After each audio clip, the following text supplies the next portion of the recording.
Olá, cervejeiros, sommeliers, entusiastas de cerveja, bem-vindos a mais um episódio do Beer School.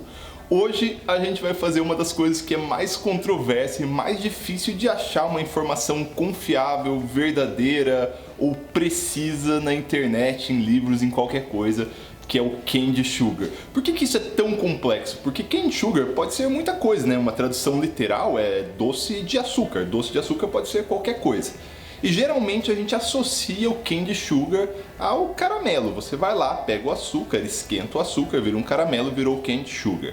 Aí evoluindo um pouquinho, geralmente as pessoas vão lá e fazem a inversão do açúcar, porque o açúcar normal, né, composto de sacarose, é uma molécula que a levedura tem certo trabalho para quebrar. Então a gente quebra para ela e dá para ela mais fácil. Então coloca um ácido, aumenta um pouquinho a temperatura, aí quebra as duas moléculas, glicose e frutose, e vira açúcar invertido. E aí você carameliza isso e aí você tem um caramelo de açúcar invertido. Geralmente a gente chama isso daí de Canned Sugar, mas não está certo ou não está totalmente certo. Na verdade é um Canned Sugar, mas não o Canned Sugar, sabe? Aquele Canned Sugar. Porque esse Canned Sugar feito apenas de caramelo de açúcar invertido, ele é simples, ele é gostoso, mas ele tem a característica sensorial dele baseada na característica sensorial do caramelo. E a gente sabe que a gente pode explorar muito mais isso daí como cervejeiro, como a gente faz com o próprio malte. Hoje, o que a gente quer fazer é esse Canned Sugar aqui. Esse Canned Sugar que é caro, que é gostoso, que é maravilhoso e que entra muito bem em cervejas belgas, que ele não é só caramelo, ele tem coisas a mais, ele tem aromas a mais, ele tem uma experiência sensorial totalmente diferente. E ele custa mais ou menos R$50, 500 gramas. A gente tem que fazer isso bem mais barato, né? Quer dizer, se você tem dinheiro, beleza, compra, sabe a cor, tá certinho, vai. Agora se você é meio mão de vaca, igual eu, vamos tentar fazer isso daqui, vamos tentar chegar na reação certa. Vamos lá?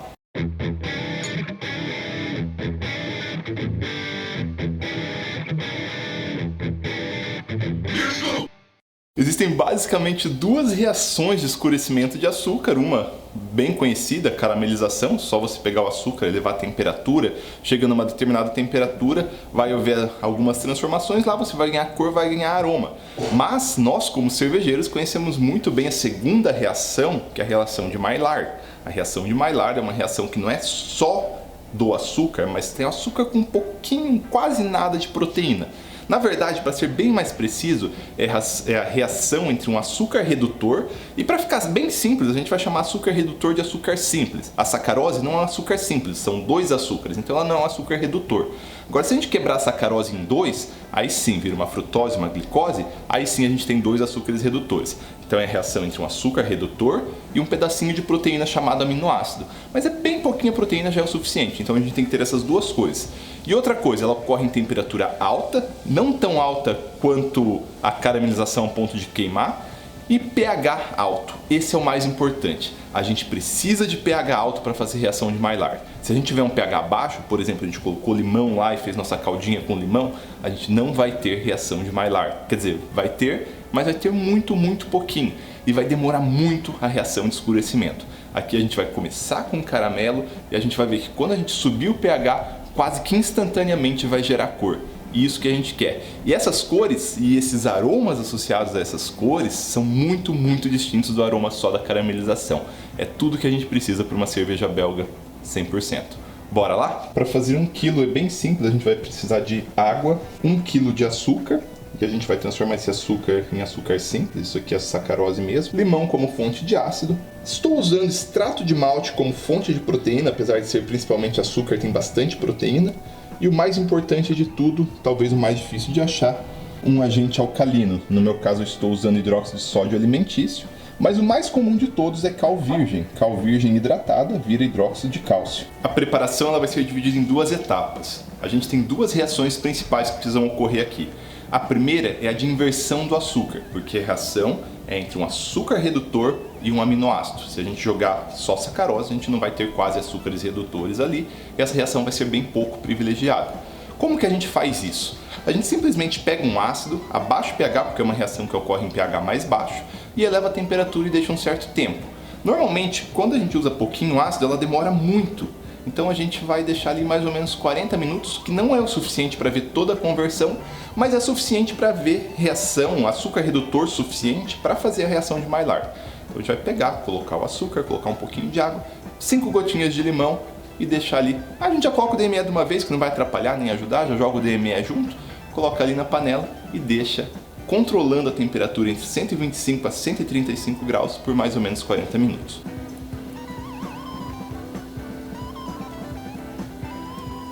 Vai o limão.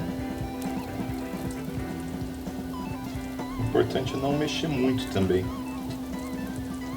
O DME ele atrapalha visualizar por causa da espuma e tem que tomar muito cuidado porque igual quando você faz start ele sobe no começo.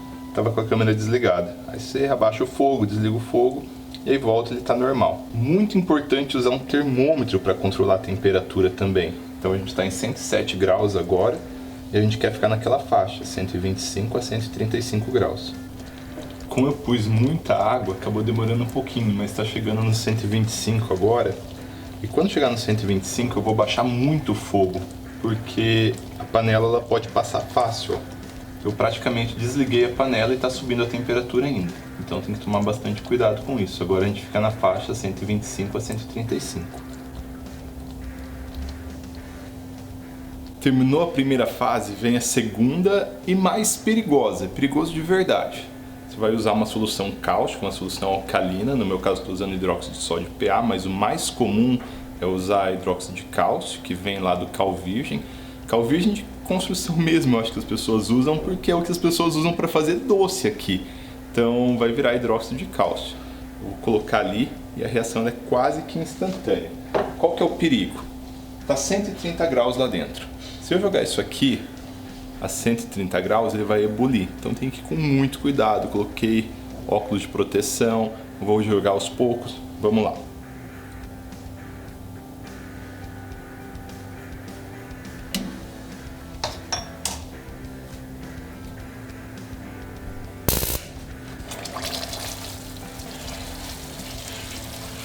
Olha a reação de formação de cor acontecendo na nossa frente.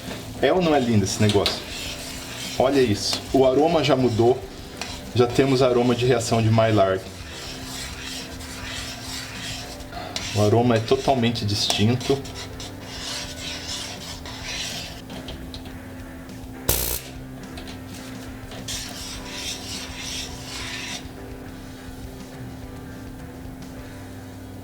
Olha que bonito.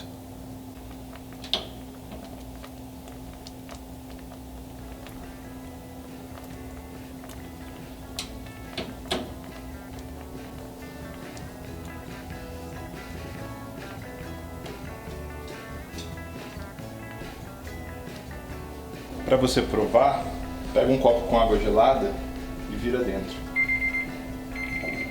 O timer. Esse aqui é o caramelo, ó. Que bonitinho. O mais legal é o sabor, que é bem distinto do caramelo.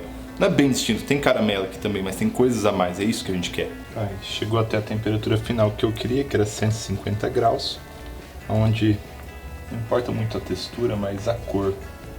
A cor de um caramelo bem escuro, bem avermelhado.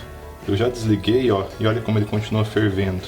Então você tem que tomar muito cuidado para passar a temperatura, sendo que a temperatura máxima é 160 graus. Agora eu vou deixar esfriar, eu não vou colocar numa outra vasilha porque eu vou fazer cerveja hoje ainda. Então vou deixar esfriar aqui mesmo, quando estiver pronto já vai entrar na minha Belgian Quadruple, que é a receita que eu estou fazendo hoje. Se você for fazer em casa, existem muitas variações, você pode usar outros ingredientes, outras formas de alcalinizar, de acidificar e outras fontes ainda de proteína. No caso eu usei o DME, que é um saco, porque ele fica jogando, fazendo essa espuma que não é muito legal. Geralmente as pessoas usam DAP ou nutriente de levedura, se o nutriente for a base de DAP, que é uma fonte de nitrogênio. É uma fonte mais simples, algumas pessoas dizem, você não vai ter o mesmo resultado tão complexo, mas essa reação de escurecimento vai acontecer de qualquer forma. Agora, se liga aí, olha que legal. Isso aqui é a escala de cor. 5 minutos, mais ou menos 125 graus, 35 minutos, 2 minutos depois que eu coloquei o hidróxido, 8 minutos depois, e agora no finalzinho. Então a gente pode ir acompanhando a formação de cor. Então tá aqui nosso resultado final. Olha que coisa